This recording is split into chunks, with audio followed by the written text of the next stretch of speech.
నమో శ్రీనివాసాయ నమః. నమో వెంకటేశాయ నమః. అందరికీ నమస్కారం అండి. ప్రతిరోజు రాశి ఫలితాలు తెలుసుకోవడానికి ఇంకా మన ఛానల్ సబ్స్క్రైబ్ చేసుకోకపోతే ప్లీజ్ సబ్స్క్రైబ్ చేసుకోండి. లైక్ చేసి మీ పూర్తి సపోర్టు మన శ్రీనివాస ఛానల్కి ఇవ్వండి.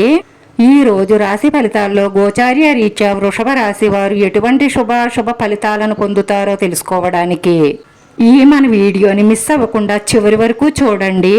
ఈరోజు మీ రహస్య శత్రువులు మీకు తెలియకుండా మీకు హాని చెయ్యడానికి, అంటే ఆర్థికంగా కానీ మానసికంగా కానీ మిమ్మల్ని క్రిందకు లాగడానికి ఇలా చాలా ప్రయత్నాలే చేస్తారు. కానీ మీరు చేసుకున్న పూర్వ పుణ్యము వలన, మీ తెలివితేటలు, నైపుణ్యం, మంచితనం వలన మీరు వాటన్నిటి నుంచి తప్పించుకోగలుగుతారు.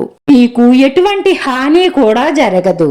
మీరు మాత్రం ఎవ్వరిని గుడ్డిగా నమ్మకండి, ఎందుకంటే మోసపోతారు. వైవాహిక జీవితంలోనైనా సరే, ప్రేమ జీవితంలోనైనా సరే కోపాన్ని తగ్గించుకొని అలాంటి సమస్యలు వచ్చినా సామరస్యంగా పరిష్కరించుకోవడం వల్ల మీ బంధం బలపడుతుంది. ఆరోగ్యం పట్ల శ్రద్ధ వహించాలి. ఈ చుట్టూ ఆహ్లాదకరమైన వాతావరణం ఉండడం వల్ల మీ ప్రేమికుడితో లేదా మీ ప్రేమికురాలితో చక్కటి సంబంధాన్ని గడిపే ప్రయత్నం చేస్తారు.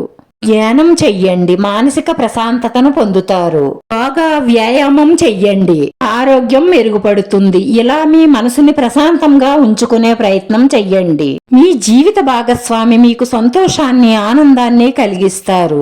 వారి మనోభావాన్ని కూడా మీరు అర్థం చేసుకోవలసి ఉంటుంది. వారి శారీరక శ్రమకు తగ్గ గుర్తింపు లభించడం లేదని వారు చాలా బాధపడుతున్నారు. వారు చెప్పలేకపోతున్నారు కాబట్టి మీరే అర్థం చేసుకొని వారికి మంచి బహుమతి ఇవ్వడం కానీ లేదంటే ప్రశంసించడం కానీ చెయ్యండి. విద్యార్థులు తమ శ్రమకు తగ్గ ఫలితాన్ని, గుర్తింపుని పొందుతారు. దీర్ఘకాలిక పెట్టుబడులు పెట్టకుండా ఉండడమే మంచిది. మీ మనసు కొంత సంచలంగా ఉంటుంది కాబట్టి బయటకు వెళ్లి మీ ఆత్మీయ మిత్రులతో కాసేపు గడపండి. మిమ్మల్ని ఇష్టపడి మిమ్మల్ని ప్రేమించే వారితో విలువైన సమయాన్ని గడపండి. మీ ఆర్థిక పరిస్థితులు మెరుగవ్వడానికి పచ్చగడ్డిని గోవులకు తినిపించండి. ఇలా చేయడం వల్ల మీకు అన్ని విధాల మేలు కలగడమే కాకుండా ఆర్థిక పరిస్థితులన్నీ మెరుగవుతాయి. ఈ రోజు బాధలో ఉన్న వారికి సంతోషం కలిగించడం ద్వారా మీకున్న విచారం కూడా దూరం అయిపోతుంది. ఇలా చేయడం వల్ల మీలో ఉన్న దోషాలన్నీ దూరం అవుతాయి.